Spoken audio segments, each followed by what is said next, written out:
अस्सलामुअलैकुम, welcome to T20 world cup special transmission. इसी के साथ मैं हूँ आपकी होस्ट वजिया खालिद और हमेशा की तरह हमारे साथ मौजूद है मोहम्मद ज़ीशान नवाज़। तो बताइए ज़ीशान, कैसे हैं आप? अल्हम्दुलिल्लाह, आप बताएं कैसी हैं? मैं भी ठीक, अल्हम्दुलिल्लाह। बुज़ुर्गों ने क्या खूब कहा है कि पहले तोलो फिर बोलो, ताकि आपको बाद में शर्मिंदगी का सामना न करना पड़े। कुछ ऐसे ही हमारे साबिक क्रिकेटर्स के साथ भी हुआ है। कामरान अकमल ने हम सिखों के बारे में, जबकि एजाज़ अहमद ने हमारे भाई पठानों के बारे में कुछ ऐसे अल्फाज इस्तेमाल किए हैं जिनके बाद उन्हें शर्मिंदगी का सामना करना पड़ा। उन्होंने माफ़ी भी मांगी है। ज़ीशान, आप इस बारे में ज़रा तफसील से बताएँ। देखें वजिया, बिल्कुल आपने जिस तरह से इंट्रो दिया है, जिस तरह से आपने बताया कि पहले तोलो फिर बोलो, वजह यह है कि जब आप सोच समझ के नहीं बोलते तो फिर आपको शर्मिंदगी उठाना पड़ती है, और ऐसी शर्मिंदगी कि आपको माफ़ी भी मांगना पड़ सकती है।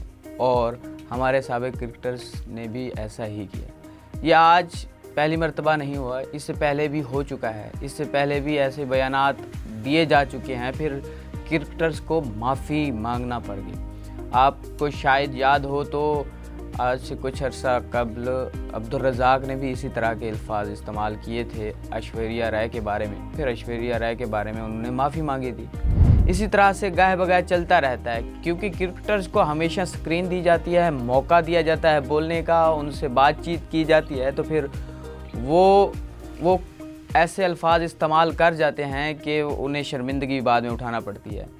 एजाज़ अहमद ने जो बात की है, जो उन्होंने एजुकेशन के बारे में बात की है, जो बाद में माफ़ी मांगते हुए अपनी वजाहत दिया कि एजुकेशन नहीं होती पठान भाइयों को, मैंने इस वजह से बात की थी। इससे तो ये लग रहा था कि बात वो पठानों की कर रहे थे, लग ऐसे रहा था वो अपने बारे में बात कर रहे हैं, क्योंकि वो किसी और को टारगेट कर रहे थे। उसी और जिस मुद्दे पे वो टारगेट कर रहे थे, उसी मुद्दे पर उन्हें ही तालीम की ज़रूरत है। जबकि दूसरी चीज़ कामरान अकमल की है। कामरान अकमल ने वो एक प्रोग्राम में बैठे हुए हैं, तो वो फिल बदी उनसे हंसी छूटी, और क्योंकि पाकिस्तान और इंडिया का मैच जब जारी था और इंडिया और पाकिस्तान के मैच में जो आखिरी ओवर में 12 रन्स थे तो पड़े थे, तो आखिरी ओवर अर्शदीप सिंह को दिया गया था, तो जिसके बारे में कामरान अकमल ने हंसते हुए कहा था कि रात के 12 हो चुके हैं, हंसते हुए कहा था, और एक सिख को ओवर ना दिया जाए लग जाएंगे, तो हंसते हुए कहा था। तो एक उन्होंने ये ऐसे अल्फाज इस्तेमाल किए हैं कि जो सुनने वाले,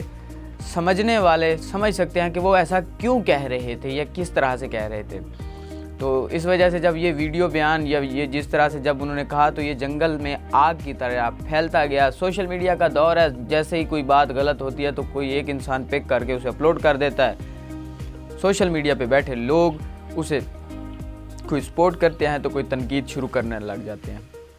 उसी तरह से फिर ये ग्लोबल विलेज बन चुका है सोशल मीडिया। आपके साथ मुंसलिक ना सिर्फ पाकिस्तान बल्कि इंडिया, दुनिया भर से लोग आपके साथ मुंसलिक होते हैं, तो ये बात वायरल हो जाती है। उसी तरह से जब कामरान अकमल ने ये बात की, तो फिर ये ना सिर्फ पाकिस्तान में रही बात, फिर ये पड़ोसी मुल्क में भी बात गई और दुनिया भर में फैलती गई, और सिख बिरादरी में इस चीज़ के हवाले से जो गम व गुस्सा पाया गया, वो फिर उन्होंने इजहार भी किया सोशल मीडिया पर। ये बात फिर जब हरभजन सिंह तक पहुंची, तो उन्होंने भी इस हवाले से फिर कामरान अकमल को काफ़ी तनकीद का निशाना बनाया, और वो ऐसा धोया कि फिर कहा कि कामरान अकमल, आपको शर्म आनी चाहिए, आपको ऐसे जो गैर अखलाकी अल्फाज हैं नहीं इस्तेमाल करने चाहिए किसी के बारे में भी। और उसी के साथ साथ माफ़ी का भी मुतालबा किया।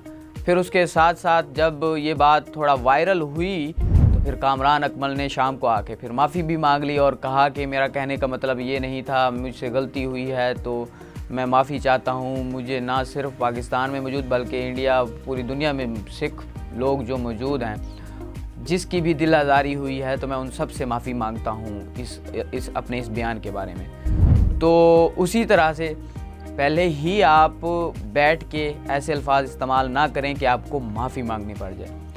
एक रात सीन ये हुआ, उससे अगले दिन, यानी कि ये जब पाकिस्तान और इंडिया का मैच हो रहा था तब की बात है, ये इतवार वाले दिन की बात है। उससे अगले दिन जब पाकिस्तान और इंडिया के मैच पे बात की जा रही थी, तो एजाज़ अहमद ने स्टेटमेंट दी ARY के न्यूज़ के प्रोग्राम ऑफ द रिकॉर्ड में, जिसमें उन्होंने बताया कि हमारी 80% जो क्रिकेट है वो ट्राइबल एरिया में चली गई है, जहाँ से तकरीबन पठान लोग ज़्यादा लोग हैं, वो सुबह नमाज़ पढ़ते हैं, उसके बाद वो टीम में मतलब कि अपने काम वगैरह पढ़ते वगैरह नहीं है। तो मतलब बाद में जब उन्होंने अपनी स्टेटमेंट दी, वजाहत दी, तो उसमें ये उनका कहना था कि मैं बेसिकली ये कहना चाह रहा था कि एजुकेशन नहीं है इन्हें, एजुकेशन हासिल करने के लिए इनको एक प्रॉपर निज़ाम होना चाहिए। पाकिस्तान क्रिकेट बोर्ड को हाई परफॉर्मेंस सेंटर में इनके लिए एक स्पेशल तालीम दी जानी चाहिए। इस वजह से मैं इस हवाले से माफ़ी मांगता हूँ अगर आपको किसी की दिल आज़ारी हुई है। तो अब मैं जिस तरह से मैंने पहले बताया कि इजाज़ अहमद ने तनकीद की है ट्राइबल एरिया पठानों पर कि हमारे ज़्यादातर पठान हैं टीम में, तो उनको एजुकेशन की ज़रूरत है। तो एजुकेशन की शायद पठानों को ज़रूरत ना हो, आपको ज़रूर है। मैं ज़रा पठानों के बारे में बताता जाऊं कि पठानों के क्या क्या पाकिस्तान के लिए एजाज़ात हैं। पाकिस्तान ने 2 वर्ल्ड कप जीते हैं, एक वनडे वर्ल्ड कप, एक T20 world cup. One day world cup भी एक खान ने जीता है, यानी कि कप्तान। उससे पहले आप फाइनल तक कभी नहीं पहुंच सके, लेकिन आप 92 में फ़ाइनल में पहुंचे। ना सिर्फ फाइनल में पहुंचे बल्कि आपने वो वर्ल्ड कप भी जीता। उसके बाद आपकी टीम में गाहे बगाए ऐसे खिलाड़ी आते रहे जो आपकी पहचान बनते रहे। शाहिद खान अफरीदी की मिसाल ले लें, तेज़ तरीन सेंचुरी का रिकॉर्ड एक शाहिद खान अफरीदी ने बनाया था। उसके बाद आपने 2009 में वर्ल्ड कप जीता। जब वर्ल्ड कप जीता उसके कप्तान भी एक खान थे, यानी कि यूनिस खान, वो भी एक पठान थे। उसी के साथ साथ उस वर्ल्ड कप टीम में हर खिलाड़ी, तकरीबन आधे से ज़्यादा खिलाड़ी तो पठान थे, जो आपको वर्ल्ड कप जितवाने में अहम किरदार अदा कर रहे थे, यानी कि उमर गुल हो गया और दूसरे जितने भी खिलाड़ी हैं। आपके पाकिस्तान में बैठी हर स्पोर्ट्स में मेहनती पठान आपको मिलेगा। हर पठान आपको पूरे मुल्क में मेहनत करता हुआ नजर आएगा। जहांगीर खान की मिसाल ले लें, स्क्वॉश में ऐसा दुनिया में किसी का रिकॉर्ड नहीं है जो उनका रिकॉर्ड है। उसी के साथ साथ जिस भी खेल को उठा के देख लें, जिस भी इदारे को उठा के देख लें, आपको हमेशा पठान मेहनती नज़र आएगा और वो पाकिस्तान का नाम रोशन करता हुआ नज़र आएगा। आप उनकी बात कर रहे हैं, उनके हवाले से कर रहे हैं। आपको ये जो आप बात कर रहे हैं ना, ये आपके गवर्नमेंट की जिम्मेदारी है कि उन्हें किस तरह से डील किया जाता है या किस तरह से डील करें। यही तो सबसे बड़ी है। आप इंडियन क्रिकेट में चले जाएं, कौन सा पढ़ा लिखा खिलाड़ी है? कोई भी पढ़ा लिखा खिलाड़ी नहीं। ये कम होता है कि एक तो पढ़ा लिखा हो और एक दूसरा क्रिकेटर हो। प्रोफेशनल क्रिकेटर्स हैं तो उनके लिए आहिस्ता आहिस्ता तरबियत होती है, उससे ज़्यादा तरबियत तो आपको ज़रूरत है। माजरत के साथ, आप हमारे सीनियर हैं, आप हमारे साबिक क्रिकेटर्स हैं, आपकी इज़्ज़त करते हैं, आप हमारी टीम को, पाकिस्तान की नुमाइंदगी कर चुके हैं, आप पाकिस्तान को रिप्रेजेंट कर चुके हैं। तो इस वजह से आपके लिए हमेशा रिस्पेक्ट है, एहतराम है, ना सिर्फ मेरे दिल में बल्कि हर पाकिस्तानी के दिल में होगा। लेकिन जिस तरह से आपने ये बयान दिया है, मेरे ख्याल में आपको शुक्र है कि आपने जल्द ही उसकी अपनी वजाहत दे दी कि इसे एजुकेशन देनी चाहिए। वो वजाहत उस चीज़ की क्या वजाहत देनी है जब आपने पहले ही गलत बोल दिया है। कामरान अकमल के बारे में भी यही है कि वो भी पहले तोलो फिर बोलो। तो ऐसा कुछ बोलना ही नहीं चाहिए जिसकी आपको बाद में माफ़ी मांगनी पड़ जाए। और माफ़ी मांग लिया है तो इससे अच्छा क्या हो सकता है कि आप पहले अपनी वजाहत देते हुए माफ़ी मांग लें। बाकी रही बात दूसरी, ये ऐसा क्यों वाक़यात होते हैं, क्रिकेटर्स ऐसा क्यों बोल जाते हैं। बेसिकली क्रिकेटर्स का ऑन कैमरा या इनके सेशंस कम होते हैं। इनका काम जो होता है वो क्रिकेट खेलना होता है। ये ज़्यादातर अपनी क्रिकेट पे फोकस करते हैं या कम ही ये टीवी या उससे मुंसलिक सेशंस में शरीक होते हैं। और जब शरीक होते हैं तो फिर इनको अहमियत भी बहुत ज़्यादा दी जाती है। जब आप कम जाते हैं कहीं पे जब तो आपको अहमियत दी जाती है, तो फिर आप अहमियत में आते आते कुछ उल्टा सीधा बोल जाते हैं। तो इस वजह से ऐसे होता है। और बाकी गिला किसी से नहीं है, ना कामरान अकमल से है ना उससे है। ये गिला ज़रूर है कि आपके पास अगर अल्फाज ना हो तो मेरे ख्याल में खामोशी इख्तियार कर लेनी चाहिए, जैसे मैं अभी कर रहा हूँ आपके इस टॉपिक पे। अपना एहतजाज था, ज़रूर रिकॉर्ड करवाया, आपसे हक था। आप हमारे स्टार हैं, हम आपके चाहने वाले हैं, आप हमारी नुमाइंदगी करते हैं, आप हमें रिप्रेजेंट करते हैं दुनिया भर में। तो इस वजह से आपसे अपने थोड़ा बहुत जो टूटे फूटे अल्फाज थे, एक पाकिस्तानी की हैसियत से आपसे एहतजाज रिकॉर्ड करवाया कि आप थोड़ा बहुत सोच समझ के बोलें, क्योंकि आपको सिर्फ पाकिस्तानी नहीं सुन रहे, पूरी दुनिया सुन रही होती है। आप पाकिस्तान की पहचान होते हैं या आप पाकिस्तान का फेस हैं। ये बात तो होगी साबिक क्रिकेटर्स की स्टेटमेंट्स के बारे में। अब हम बात करेंगे वर्ल्ड कप पर, लेकिन एक छोटी सी ब्रेक के बाद।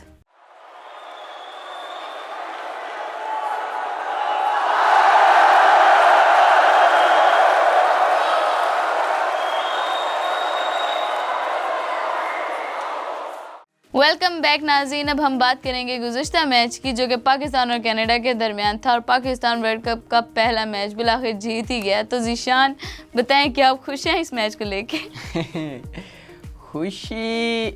खुशी ही क्या कि दूसरों की हार जीत से हमारी खुशी मुंसलिक हो, अपनी टीम की हार जीत से ना हो।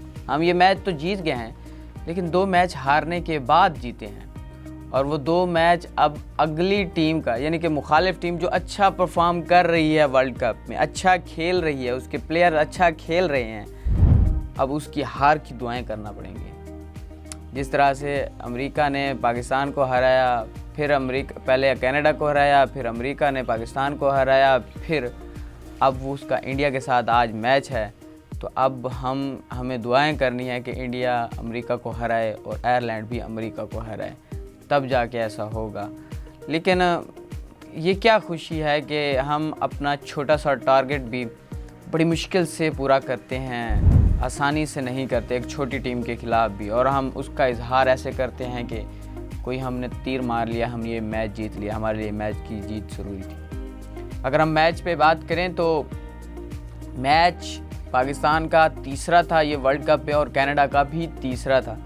कनाडा इससे पहले एक मैच जीत चुका था जो कि उन्होंने आयरलैंड के ख़िलाफ़ जीता था और एक मैच हार चुका था जो उन्होंने यूएसए से हारा था। पाकिस्तान का भी तीसरा मैच था। पाकिस्तान पहले अमेरिका से हारा, फिर इंडिया से हारा, फिर अब कनाडा से ये मैच जीत गया। पॉइंट्स टेबल की बात करें तो पॉइंट्स टेबल पर पाकिस्तान तीसरे नंबर पर इस वक्त मौजूद है। अपने ग्रुप यानी कि ग्रुप ए में पाकिस्तान तीसरे नंबर पे है। पहले नंबर पे इंडिया मौजूद है जिसके 4 पॉइंट्स हैं, रन रेट बेहतर है जिसकी वजह से वो पहले नंबर पे है। फिर उसके बाद दूसरे नंबर पे अमेरिका है, उसके भी 4 पॉइंट्स हैं लेकिन रन रेट उससे इंडिया से कम है, पाकिस्तान से बेहतर है, इस वजह दूसरे नंबर पे है। तीसरे नंबर पे पाकिस्तान मौजूद है जिसके 2 पॉइंट हैं, 3 में से 2 मैच हारे, 1 मैच जीता और रन रेट अमेरिका से कम है। चौथे नंबर पे मौजूद है कनाडा जिसने 2 में से 1 मैच जीता और रन रेट पाकिस्तान से कम है और 2 पॉइंट हैं। 5वें नंबर पे आयरलैंड है। आयरलैंड 2 खेले, दोनों में से दोनों हार गया। तो इस वजह से जो 5 की स्टैट्स ये हैं। हमारी अगर हम मैच पे थोड़ा सा इस तरह से बात करें कि क्या कुछ रहा, क्या कुछ परफॉर्मेंस रही है, तो पहले पाकिस्तान ने टॉस जीता। टॉस जीतने के बाद पाकिस्तान ने कनाडा को बैटिंग करने का मौका दिया। मैंने आपको गुज़िश्ता रोज़ बताया था कि अगर पाकिस्तान टॉस जीता तो इस तरह से फैसला होना ही था, टॉस जीत के पहले बॉलिंग। लेकिन अगर पाकिस्तान टॉस हार जाता और कनाडा यही फैसला करता तो पाकिस्तान को पहले बैटिंग करना पड़ जाती, तो कम से कम पाकिस्तान को 180 बनाना चाहिए था अपना रन रेट बेहतर करने के लिए। लेकिन पिच ऐसी नहीं थी। पिच 140, 130, 150 तक बहुत अच्छा स्कोर है इस पिच पे। तो कनाडा ने पहले खेला, कनाडा ने पहले खेलते हुए 106 रन्स बनाए और उसके 7 खिलाड़ी आउट हुए। और जबकि पाकिस्तान की जानिब से शानदार बॉलिंग की मोहम्मद आमिर ने 2 खिलाड़ियों को आउट किया, हारिस रऊफ ने भी 2 खिलाड़ियों को आउट किया और उसी के साथ साथ नसीम शाह ने 1 और शाहीन शाह अफरीदी ने भी 1 खिलाड़ी को आउट किया। अब जब पाकिस्तान की बारी आई तो पाकिस्तान के ओपनर बाबर आजम और उसी के साथ साथ साइम अयूब और मोहम्मद रिजवान आए।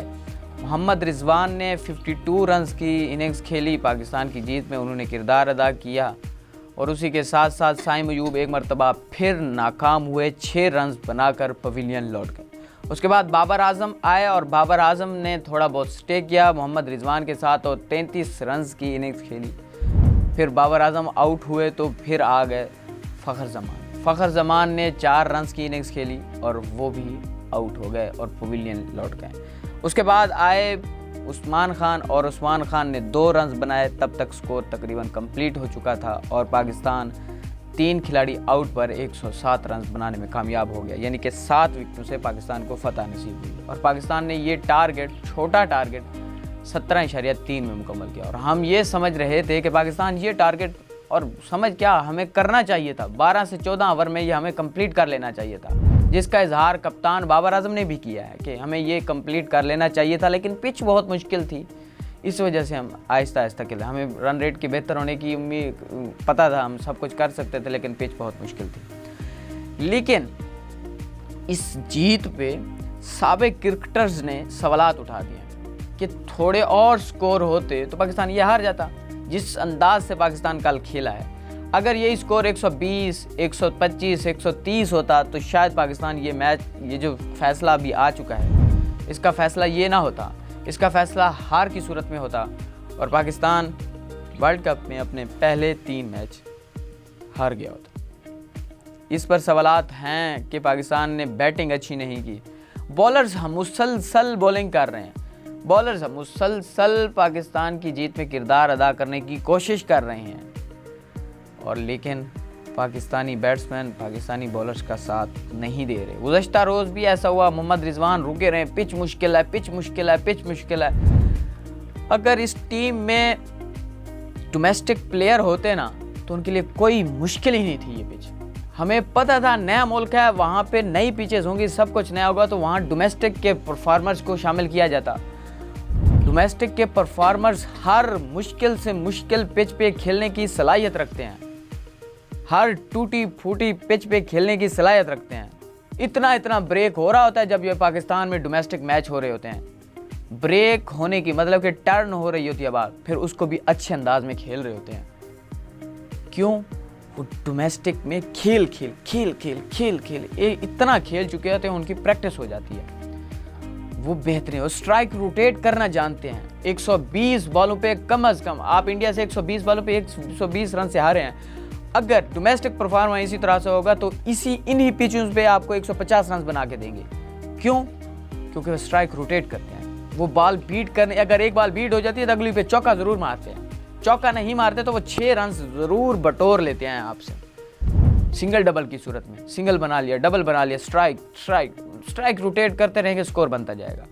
लेकिन पाकिस्तान ने कल मुश्किल बना के इसे, पता नहीं पाकिस्तानी टीम को है क्या, हर आसान मैच को मुश्किल बना के जीतना होता है।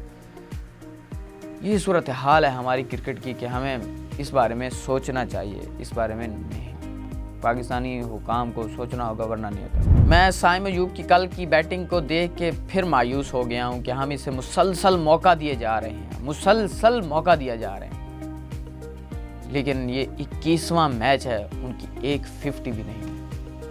अब क्या कहें कि मुसलसल मौका दिए जाने के बावजूद 21 मैच हो चुके हैं इनके, कोई 50 नहीं कर सके, तो क्या ये इस काबिल हैं कि इन्हें इंटरनेशनल क्रिकेट में मौका दिया जाना चाहिए, या इन्हें फिर दोबारा से डोमेस्टिक में भेजा जाए कि जाओ पहले तुम अपनी स्किल्स डेवलप करके आओ, पहले तुम समझ के आओ कि खेलना कैसे है। ज़ीशान इस पर भी बात करेंगे कि पाकिस्तान आगे क्वालिफाई कर सकता है या नहीं, लेकिन एक छोटी सी ब्रेक के बाद।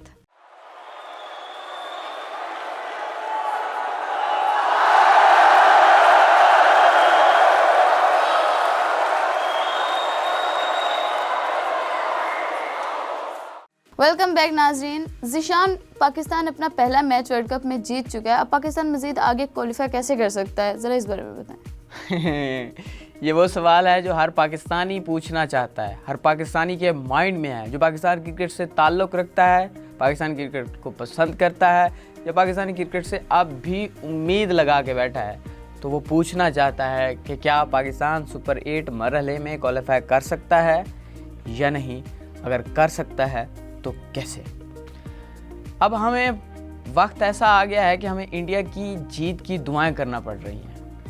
पाकिस्तानियों को आज के जो अमेरिका और इंडिया का मैच है उसमें इंडिया को सपोर्ट करना होगा और इंडिया की जीत के लिए दुआएं करना होगी, तब जाके पाकिस्तान आगे क्वालिफाई करेगा। अब आप कहेंगी कैसे, किस तरह से कि आप इंडिया की दुआएं करें, और किस तरह से हैं, क्योंकि इंडिया 2 मैच जीत चुका है और यूएसए भी 2 मैच जीत चुका है, और दोनों मैच किसी एक टीम को 2 मैच हारने होंगे, या तो इंडिया को हारने होंगे या फिर इसको हारने होंगे, यूएसए को हारने होंगे।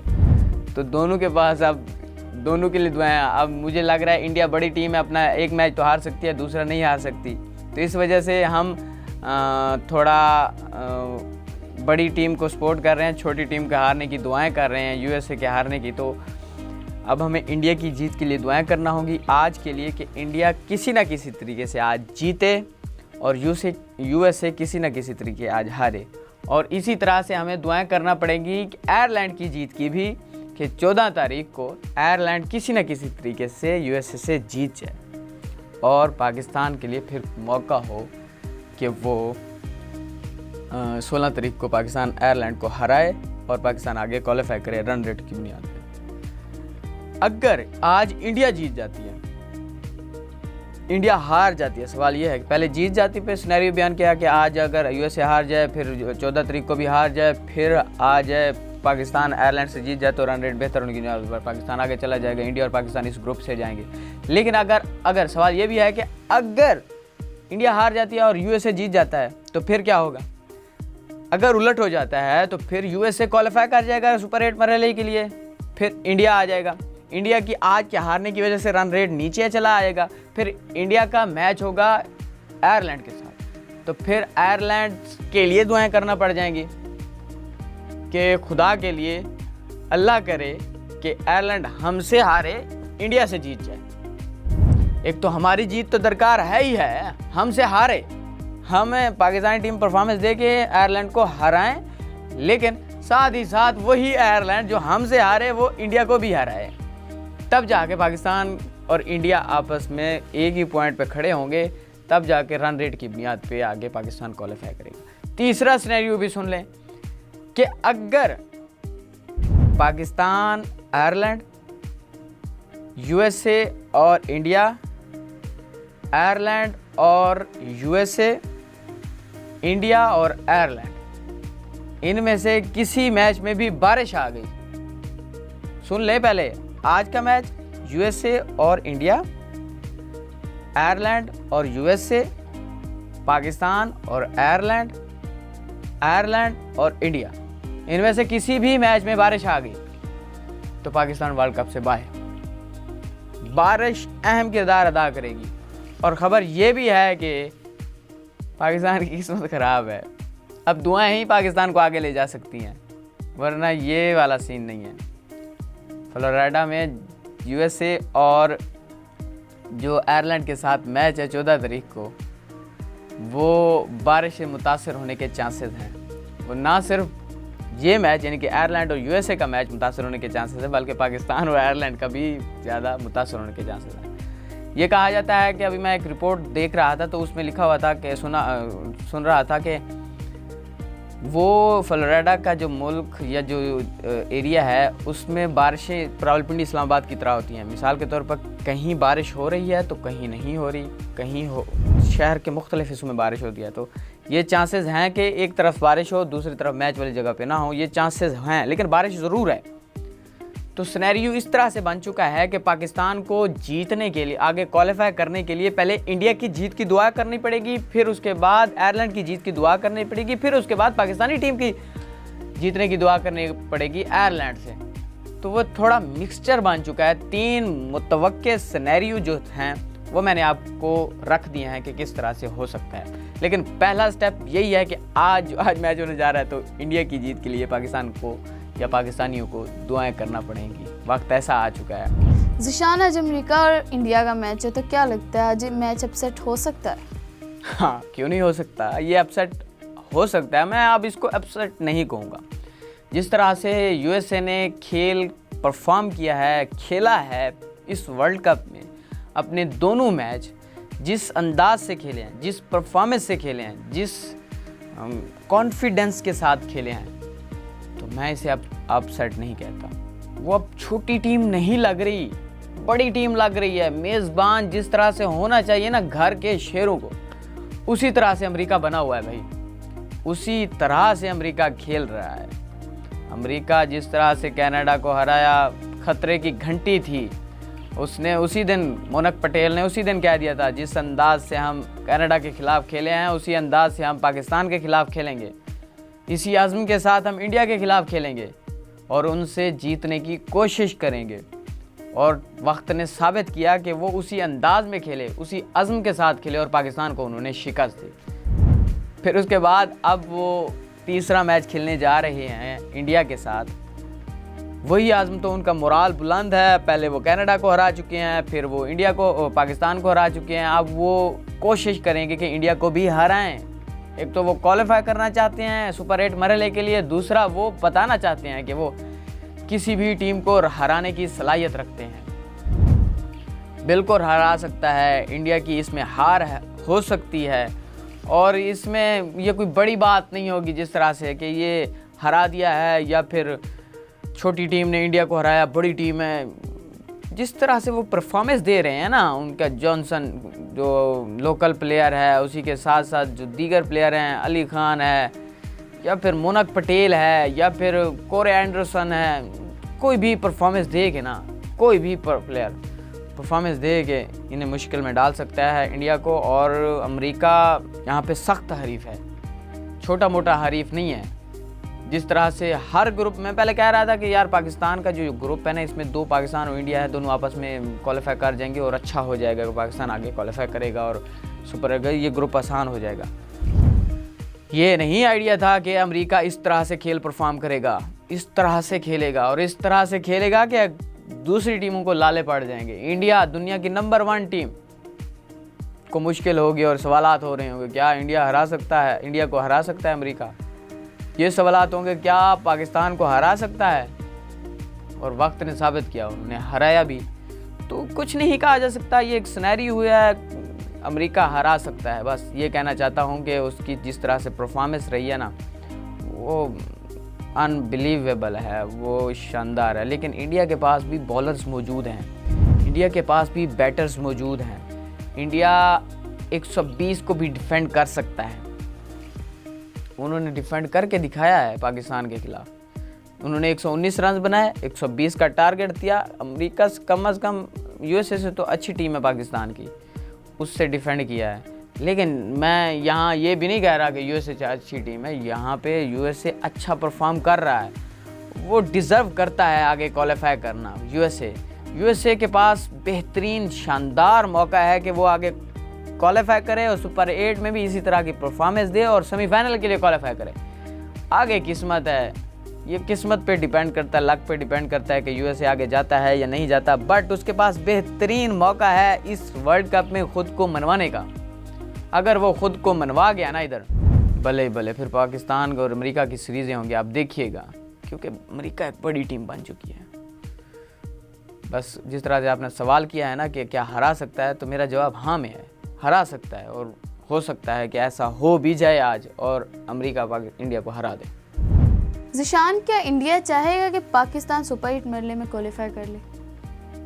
ये भी सवाल हो सकता है, बिल्कुल हो सकता है कि क्या इंडिया चाहेगा। लेकिन इंडिया को एक्ट करना पड़ेगा, कम से कम इतना एक्ट करना पड़ेगा कि वो खेले और ऐसा दिखाए कि वो हार रहा है खुद, मतलब कि वो गेम में हार है, ना कि उस पाकिस्तान को डिस्क्वालीफाई करने के लिए हार रहा है। ये बात आपने जिस तरह से की है, इस तरह के सवालात इंडिया पे पहले भी उठते रहे हैं। 2019 वर्ल्ड कप में भी ऐसा हुआ था कि वो इंग्लैंड से हार गया था और सिर्फ इस वजह से कि पाकिस्तान आगे क्वालिफाई ना कर जाए। अगर इंडिया वो जो वर्ल्ड कप में जो इंग्लैंड से जीत जाता अच्छे अंदाज से, तो फिर पाकिस्तान आगे क्वालिफाई करता और पाकिस्तान जिस तरह से इंग्लैंड पहुंचा था फाइनल में और इंग्लैंड ने वो ट्रॉफी भी जीती थी, तो फिर ऐसा भी हो सकता था कि पाकिस्तान जीते, पाकिस्तान ने 2019 वर्ल्ड कप का फाइनल जीता होता। तो ये हो सकता है, इंडिया चाहे ना इंडिया के हो सकता है कि उस पर सवालात उठ सकते हैं। लेकिन दूसरी तरफ ये भी देखें कि यूएसए से हारेगा, वो छोटी टीम से हारेगा, 18वें 19वें 20वें नंबर की टीम से वो हारेगा। नंबर 1 टीम यूएसए से हारेगी तो फिर उनकी क्रेडिबिलिटी पे सवालात उठेंगे। हमें तो वो बाहर निकलवा देगा, जो वो पहले भी करता है या कर चुका है। लेकिन वो अपने साबिक क्रिकेटर्स को कैसे बयानात क्या बताएंगे, अपनी आवाम को कैसे बताएंगे, किस तरह से कहेंगे। मैं सोशल मीडिया पे देख रहा था कि अमेरिका इज इक्वल टू 2.0, यानी कि बी टीम है अमेरिका इंडिया की, लेकिन है तो छोटी टीम ना। इस तरह से अगर छोटी टीम से इंडिया हार जाता है तो फिर वो उसे अपनी क्या साख दिखाएगा दुनिया को। पाकिस्तान की साख देख रहा है ना किस तरह से अब हर बंदा सवाल कर रहा है। साबिक क्रिकेटर सवाल ही वहीं से शुरू करता है। इंडिया से हार जीत पर तो अलग सवाल है ना, वो सवाल यही करता है यूएसए से हार गए, आप यूएसए से छोटी टीम से हार गए, उसी तरह से जब इंडिया हारेगा तो उससे भी यही सवाल होंगे, यूएसए से हार गए, नंबर 1 टीम, विराट कोहली, रोहित शर्मा, पांड्या, यार बुमराह, अक्षर पटेल, ऋषभ पंत, ऐसी शानदार टीम, हर बंदा मैच विनिंग खिलाड़ी, यार अर्शदीप सिंह यूएसए से हार गया। तो ये तो होगा, वो अगर हारते हैं हार जाएं, लेकिन अपनी साख को कैसे बचाएंगे, कैसे बताएंगे कि हम हार गए हैं यूएसए से। तो अगर माजी में देखें तो इंडिया ने ऐसा भी किया हुआ है, लेकिन ये काबिल वक्त है ये कहना कि ऐसा हो सकता है, नहीं भी हो सकता। ये बात मैं नहीं कह रहा 2019 वाली, ये साबिक ये जो क्रिकेटर्स हैं, इंग्लिश क्रिकेटर्स भी इसका कह चुके हैं कि हमें लगता है कि इंडिया खुद हारा था हमसे।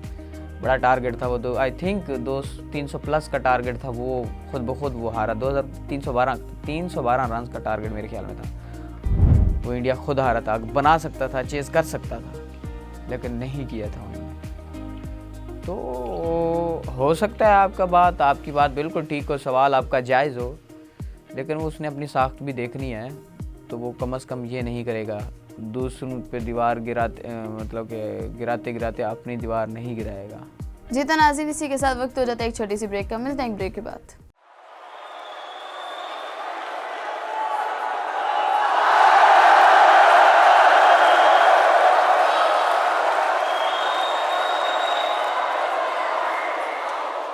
वेलकम बैक नाज़रीन। Chairman PCB Mohsin Naqvi USA से पाकिस्तान आ चुके हैं और आते ही स्टेडियम का जायज़ा लिया। तो ज़ीशान, इस बारे में ज़रा बताइए कि क्यों और कैसे हो गया।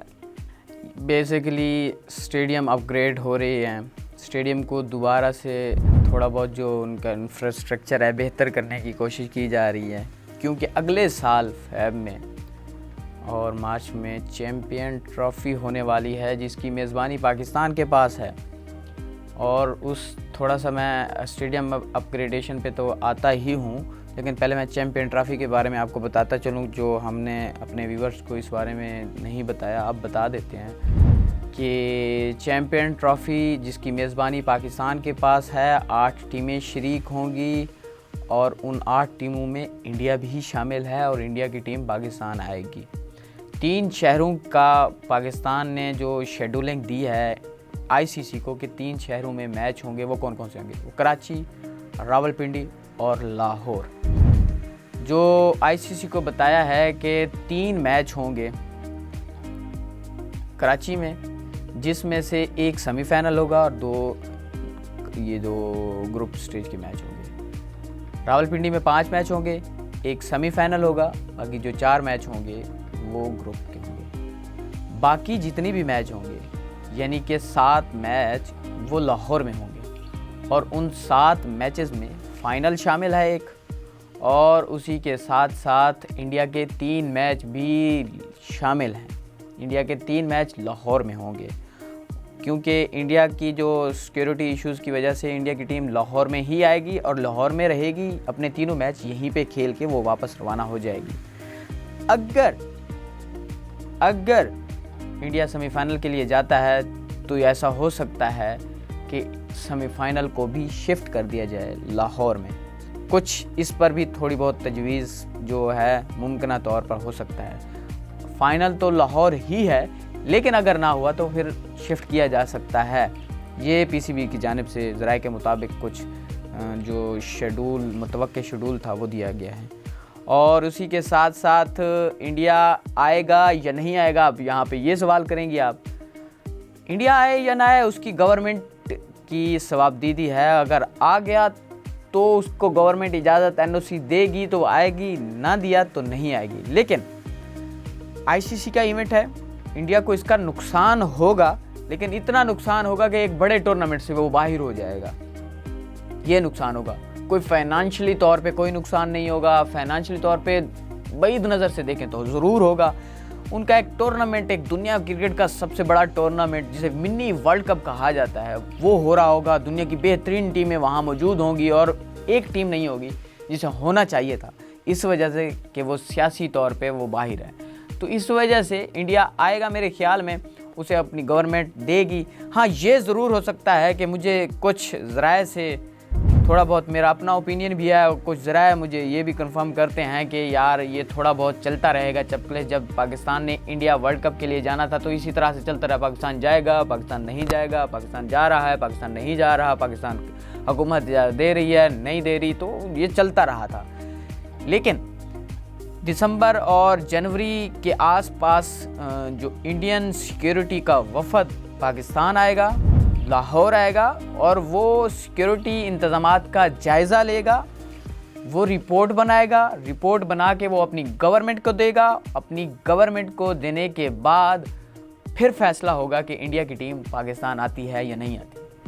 अगर तो ऐसा है तो फिर तो इंडिया की टीम आएगी, क्योंकि सिक्योरिटी वफद भेजना ही सबसे बड़ी कामयाबी है। पाकिस्तान किसी भी टीम को, छोटी टीम है या बड़ी टीम है या PSL की टीम होती है, उनको सदारती प्रोटोकॉल देता है। इंडिया की टीम तो वैसे ही बड़ी टीम है, तो फिर तो उसे डबल सदारती प्रोटोकॉल मेरे ख्याल में दिया जाएगा और उसे फुल प्रूफ सिक्योरिटी दी जाएगी। तो ये तो सबसे बड़ी कामयाबी है कि पाकिस्तान, इंडिया की टीम पाकिस्तान आएगी। और 7 मैच होंगे लाहौर में, और लाहौर में जब कराची, लाहौर, रावलपिंडी की बात कर रहे हैं, फिर उसी आपके सवाल पे आते हैं कि ये अमेरिका से आने के बाद डायरेक्ट स्टेडियम क्यों पहुंच गए हैं और किस चीज़ का मुआयना किया है उन्होंने। बेसिकली जो पाकिस्तानी जो स्टेडियम है ना, उनमें कुछ, वैसे तो पूरा इंफ्रास्ट्रक्चर बेहतर करने की ज़रूरत है पाकिस्तान को स्टेडियम्स का, क्योंकि वो थोड़ा जदीद तर्ज के नहीं हैं, थोड़े पुराने हैं। मतलब कि व्यू अच्छा आएगा तो स्टेडियम में लोग देखने के लिए आएंगे, व्यू अच्छा नहीं आएगा तो लोग क्यों आएंगे।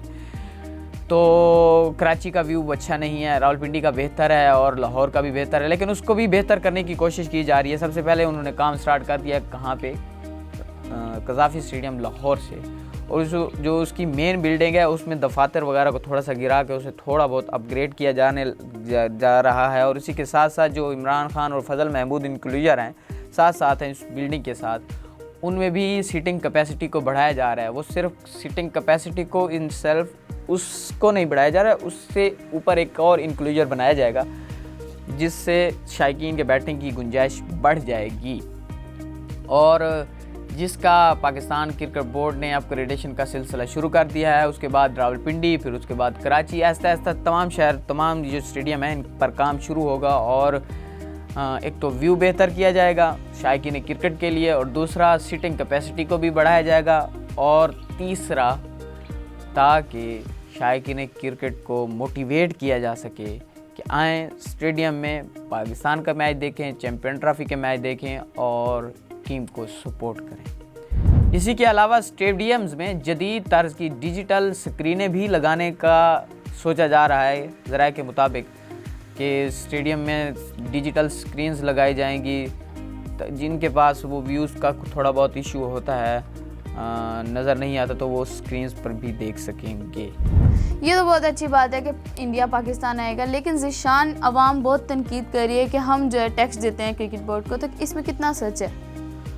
देखिए वजिया, ये बात मैंने भी देखी है कि तनकीद की जा रही है और मुसलसल तनकीद की जा रही है कि क्रिकेट हमारे टैक्सों से चलती है, इसे ख़त्म कर देना चाहिए, इसे ये कर देना चाहिए, इसे टीम को बाहर कर देना चाहिए, नई टीम बनानी चाहिए, हमारे टैक्सों से चल रहे हैं, हमारे पैसों से चल रहे हैं। इसमें किसी उसकी सदाकत ही नहीं है किसी भी चीज़। हम क्रिकेट को कुछ नहीं देते, क्रिकेट हमें देती है। एक तो हमें खुशी भी देती है, गमी भी देती है। ये लाजमी नहीं है खुशी दे, गमी भी देती है, नाउमीदी भी देती है, जो अभी रिसेंटली हो रहा है, जिस पर तनकीद हो रही है। उसी के साथ साथ वो हमें देते हैं, हम उसे पैसे नहीं देते, वो हमें देते हैं टैक्स की मद में। पाकिस्तान में एक वहद इदारा पाकिस्तान क्रिकेट बोर्ड है जो पैसे कमा के गवर्नमेंट को देता है टैक्स की मद में। पाकिस्तान पैसे लेता नहीं है गवर्नमेंट से या हमारे टैक्सों से। हमें इंटरटेनमेंट भी फराहम करता है। वहद इंटरटेनमेंट पाकिस्तान में क्रिकेट ये है जिस पर हम खुश होते हैं, गम भी होते हैं, गमगीन भी होते हैं, लेकिन दूसरे तो हमारे पास क्रिकेट के अलावा कोई ऐसा खेल ही नहीं है जो हमें इंटरटेनमेंट फराहम करे। तनकीद करें, तनकीद हक बनता है, क्योंकि जब आप किसी को पसंद करते हैं उसके गलत रवैये या गलत परफॉर्मेंस पे आप तनकीद कर सकते हैं, क्योंकि आप उसे पसंद करते हैं, आप उसे प्रोटोकॉल इतना देते हैं, अहमियत इतना देते हैं कि उस पर बात कर रहे होते हैं। तनकीद आपका हक है, लेकिन ये बात को भी मद्देनज़र रखा जाए कि वो हमारे पैसों से नहीं होते। अब आप सवाल करेंगी कि ये पैसे कहाँ से आते हैं, इतना पैसा लग रहा होता है, स्टेडियम पे बन रहे हैं, टीम ट्रैवल कर रही है, टीम ये है ये। अब इस पर थोड़ा सा देख लें। बेसिकली जिस पर हम देख रहे होते हैं, टीवी देख रहे हैं मिसाल के तौर पर, ये हमारे कमर्शियल्स जो बिड होती है, कमर्शियल जो राइट्स होते हैं, ये बेचे जाते हैं टीवी को। दुनिया में जहाँ जहाँ टूर्नामेंट हो रहे होते हैं या उसके जो हम देख रहे होते हैं, तो वो कमर्शियल बिड होती है, वो पैसा देते हैं क्रिकेट बोर्ड को। तो उस मद में हमें वो मैच देखने को मिलता है, हम इंटरटेनमेंट फराहम करते हैं और पीसीबी उनसे पैसा लेता है और वो उनके चैनल्स चल रहे होते हैं। एक तो ये। दूसरा, आपने देखा होगा स्पॉन्सर्स होते हैं, स्पॉन्सर्स जगह जगह मुयस्सर हैं। टीम की शर्ट्स पे स्पॉन्सर मौजूद हैं, टीम की शर्ट्स के साथ साथ हेलमेट पे, हेलमेट के साथ साथ बैट पे, ये तो पर्सनल है खिलाड़ियों के बैट वाला। और उसी के साथ साथ जब आप बाउंड्रीज पे देखते हैं, वॉल लगी होती है, उधर स्पॉन्सर्स मौजूद होते हैं, स्टेडियम में स्पॉन्सर्स लगे होते हैं। और उसी के साथ साथ जो ये कमर्शियल्स पीसीबी के साथ ऐड होते हैं, कंपनीज ऐड होती हैं, इनकी मद में पीसीबी उनसे पैसा लेता है और खिलाड़ियों पे लगाता है। उसी के साथ साथ जब आप मैच देखने जाते हैं तो आप इंटरटेनमेंट लेने के लिए जाते हैं, टिकटिंग की मद में वहाँ से पैसे इकट्ठे करता है। आप ना जाएं अगर आपको नहीं पसंद तो। आप मैच इंटरटेनमेंट तफरी के लिए जाते हैं ना, पाकिस्तान टीम को देखने के लिए। ये भी नहीं कह रहा है आप उस पर तनकीद ना करें, तनकीद ज़रूर करें, परफॉर्मेंस की बुनियाद पे तनकीद करें, क्योंकि आप पसंद करते हैं, आप सपोर्ट करते हैं। अगर आप सपोर्ट करना बंद कर देंगे तो फिर क्रिकेट का भी वही निज़ाम हो जाएगा जो स्क्वॉश का है, हॉकी का है, टेनिस का है या फिर फुटबॉल का। फुटबॉल अब बेहतर है कदरे क्रिकेट के साथ मुंसलिक थोड़ा बहुत होता है, क्योंकि जब जितनी 4-5 मैच हुए हैं पाकिस्तान में तो वहाँ पे शायकीन क्रिकेट आते हैं। लेकिन दूसरे जितनी भी खेल हैं उनकी हालत हो जाएगी पाकिस्तानी क्रिकेट की जब आप पाकिस्तानी आवाम उसे सपोर्ट करना छोड़ देगी, अहमियत देना छोड़ देगी, जब उस पर बात करना छोड़ देगी। फिर ये स्टार नहीं होंगे, फिर ये दूसरे खेलों की तरह नॉर्मल खिलाड़ी होंगे। इस वजह से तनकीद करें, पसंद रखें, नापसंद करें, सब कुछ कर सकते हैं आप। ये बात भी हकीकत है, ये बात भी जान लें कि हम पैसे नहीं देते, वो हमें देते हैं। और वो क्रिकेटर ही हैं जो पैसे कमा के लाते हैं, वो उन्हीं की। अच्छा, ये कंपनीज क्यों देती हैं? कंपनीज बेसिकली अपनी एडवर्टाइजमेंट करती हैं और एडवर्टाइजमेंट करने के भी अंदाज होते हैं। कंपनीज मुआहदे में ये लिखवाती हैं कि शाहीन शाह अफरीदी अपनी पसंद का, जिनकी फ़ैन फॉलोइंग ज़्यादा होती है ना, उनके ज़रिए वो अपनी एडवर्टाइजमेंट करवाते हैं। शाहीन शाह अफरीदी, बाबर आजम, नसीम शाह और दीगर खिलाड़ी जितने भी हैं, उनके ज़रिए अपनी ये एडवर्टाइजमेंट करती हैं ताकि इनकी जो भी ब्रांडिंग होती है वो हो जाती है और ये उनकी ब्रांडिंग हो जाती है, पीसीबी को पैसा मिल जाता है और पीसीबी वही पैसा मुख्तलिफ सूरतों में लगाता है। स्टेडियम भी बनाता है, इंटरनेशनल टूर्स भी करता है, ख़र्चे भी करता है, सिक्योरिटी पे भी लगाता है, हर चीज़ पे लगाता है। अपना एक अलग से उसने निज़ाम बनाया हुआ है और वह इदारा है, मैं बार बार कह रहा हूँ, वह इदारा है पाकिस्तान में जो पैसे कमाता है, खुद लगाता भी है, खुद जो सबको नज़र आता है, और वो टैक्स की मद में गवर्नमेंट को भी देता है। सियासत पे बात हो सकती है, सियासत पे बात हो, लेकिन इससे ज़्यादा नहीं हो सकती। जी, तो इसी के साथ हमारे प्रोग्राम का वक्त हो जाता है ख़त्म। मिलते हैं एक नए प्रोग्राम के साथ, तब तक के लिए अल्लाह हाफ़िज़।